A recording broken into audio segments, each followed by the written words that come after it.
All right, here we go. We are in session number 7 of our Seahorse Indoor Soccer Instruction Series.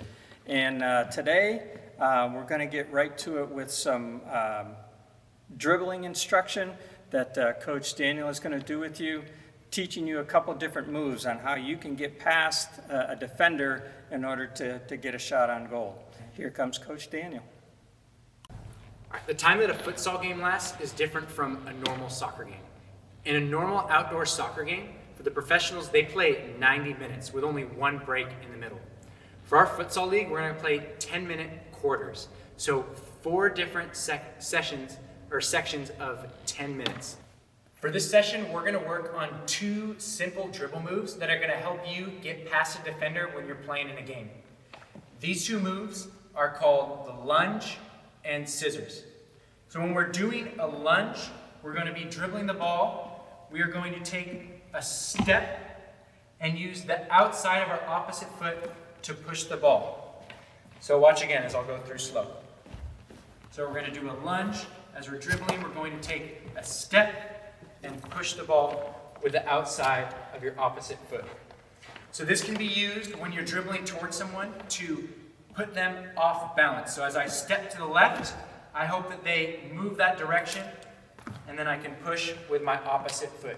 One thing that's super important, once we make that move with our opposite foot, we've created space between the person who's defending us, and we want to change speed and go quick to try to create more space. So that one is called the lunge. Our second move is called the scissors. For this one, we're going to put our foot around the soccer ball and push with the outside of our opposite foot. So in the same way we want the lunge to take our defender and put him off balance, we want to use the scissor to do that as well. So watch slowly as I do the scissor. So I'm going to dribble, put my foot around the ball, and push with my opposite foot. Let's try one more time. I'm going to dribble, go around the ball, and push with the outside of my foot. Again, remember, once you have made that move to create space between you and the defender, we want to change speed and go as quickly as we can to create more space.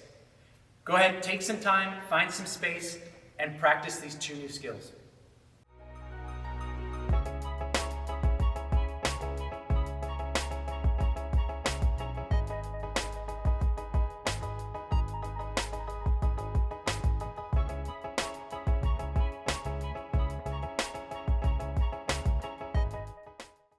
The fruit of the Spirit is love, joy, peace, patience, kindness, goodness, faithfulness, gentleness, and self-control. Today we're going to talk quickly about 2 of them, faithfulness and gentleness. Now, when your parents ask you to do something, do they have to ask you to do it again like 10 minutes later and maybe ask again 10 minutes after that? What about think of your friends. If you really needed somebody to come to your house, to be there at a certain time, to help you with a project, which one of your friends would you call on? Chances are that that person that you're thinking about has displayed faithfulness in the past. And faithfulness means being fully responsible for your actions and accountable to other people. Basically, it means being somebody that others can count on. In the Bible, Joseph was somebody who displayed great faithfulness. You can read about his story in Genesis, which is the first book of the Bible, starting in chapter 37. You can read all about his life. Joseph was faithful even when times were hard and situations were unfair. As a young man, he was sold into slavery by his brothers. That's right, his brothers sold him into slavery, and he ended up in Egypt. And there he was working in the household of a very important man in the government. And he did such a good job that this man put him in charge of the entire household. Joseph was faithful. And even though he had done nothing wrong, he ended up in prison. again, this just is not fair. And yet Joseph was faithful even in prison. It wasn't long before the head jailer there put Joseph in charge of all the inmates because he knew he could trust Joseph to do the right thing. Well, it was several years later that Joseph was called upon because God had given him the ability to interpret dreams. He was called upon by Pharaoh, who was the king of Egypt, because nobody could help him understand what his dreams meant.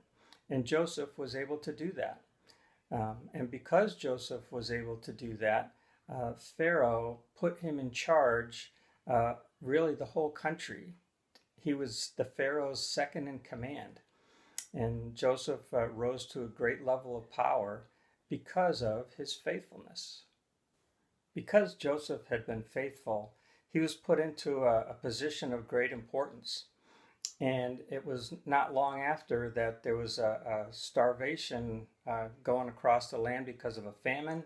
And Joseph was able to save his brothers and his family because of the position that he was in. If Joseph hadn't have been faithful through the times in slavery, through the time in prison, he wouldn't have ended up in a position to help save his family.